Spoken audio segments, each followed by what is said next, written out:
Lord, Father, and lordly governor of my life, forsake thou me not in the thought and counsel of them, neither suffer thou me to fall in that shenship. Verse 2. Who setteth above in my thought beatings, and in mine heart the teaching of wisdom, that in the uncunnings of them he spare not me, and that the trespasses of them appear not.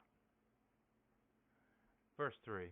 Lest mine uncunnings increase, and my trespasses be multiplied, and my sins be plenteous, and lest I fall in the sight of mine adversaries, and mine enemy have joy. 4.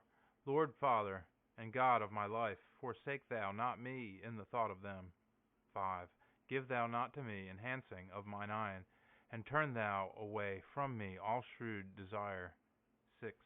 Do thou away from me in the covetous of the womb, and the covetousness of lechery take me not, and give thou not me to a soul unreverent and undiscreet. 7. Sons, hear ye the teaching of mouth, and he that keepeth it shall not perish by his lips, neither shall be slandered in worse works. A sinner and proud man shall be taken in his vanity, and a cursed man shall be slandered in thou. Verse 9. Thy mouth be not customable to swearing, for why many followings been therein.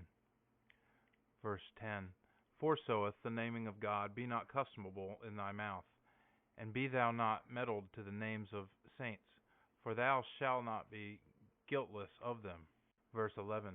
For as a servant that is act busily shall not want wantous, so each man swearing and naming shall be not purged of sin in all.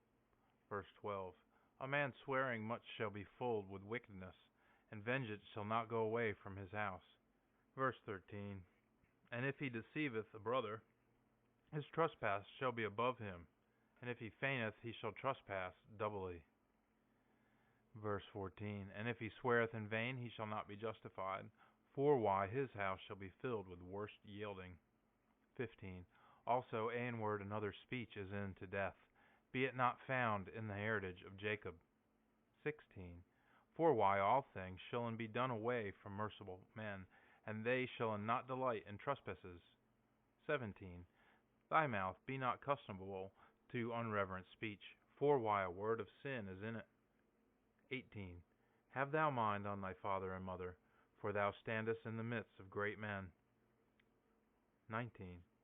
Lest peradventure God forget thee in the sight of them, and lest thou made a fool by thy customableness suffer shenship, and hadst liver to be not born, and curse the day of thy birth. 20.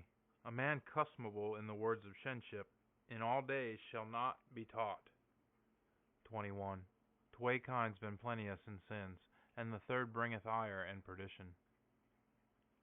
22. And whose soul burning as fire shall not be quenched, till it swallow something. 23. And a wicked man in the mouth of his flesh shall not fail, till he kindle fire. 24. Each bread is sweet to a lecherous man, he shall not be made wary, trespassing till to the end. 25. Each man that passeth his bed doeth despite against his soul, and saith, Who seeth me? 26. Darknesses compassing me, and walls covering me, and no man beholdeth me. Whom dread I? The highest shall not have mind on my sins. 27. And he understandeth not that the eye of him seeth all things. For why the dread of such a man putteth away from him the dread of God, and the eye of men that dreaden him putteth away from him God's dread. 28. And he knew not that the eye of the Lord been much more clear than the sun, and beholden all the ways of men, and the depth of the sea, and beholden the hearts of men into hid parts. 29. For why all things were known to the Lord, before that they were made of naught, so and after the making he beholdeth all things. 30. This man shall be punished in the streets of the city, he shall be driven away as an horse colt, and he shall be taken where he hopeth not. 31. And he shall be shenship to all men, for he understand not the dread of the Lord. 32. So in each woman forsaking her husband shall do sin, and ordaining heritage of an alien matrimony. 33. For first she was unbelievful in the law of the highest, and the second time she forsook her husband, and the third time she was defiled in adultery, and ordained to him sons of another man.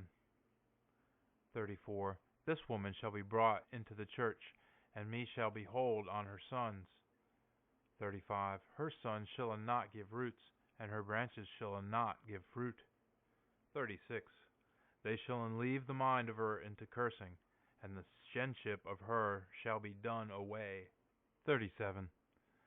And they that been left shall know that no thing is better than the dread of God, and nothing is sweeter than to behold in the commandments of the Lord. 38. It is great glory to sue the Lord, for why length of days shall be taken of him.